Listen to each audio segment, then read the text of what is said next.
Өте дәмді цезарь салаты үшін цезарь соусының ерекше рецептісімен бөлісемін.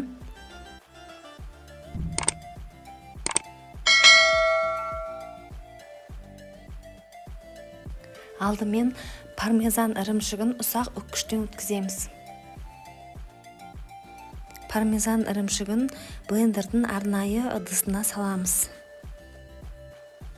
Үстінен 2 жұмыртқа, дәміне қарап қара бұрыш, тұз және де 2-3 тіс сарымсақтан саламыз.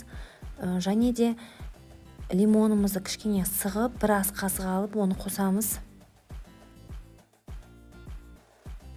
Сұйық майымызды құямыз және де горчицамызды осы сәтте қосамыз. Мен видеода қосуды ұмытып кеттім, бірақ соңынан қостым.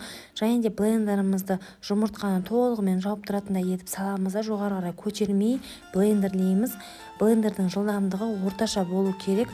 Осылай жылжытуға болады, бірақ жоғары қарай көтермеңіздер. Сіздер рецептеріңіз шықпай қалуы мүмкін. Аппақ болғанша осылай блендерлейміз.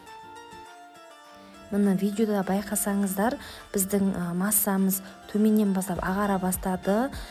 Сол сәтте ғана блендеріміз жоғары қарай көтеріп, жоғарыдағы майымен араластырып, осылай блендерлеп аламыз. Және де бізде осындай әдемі соусымыз дайын болады.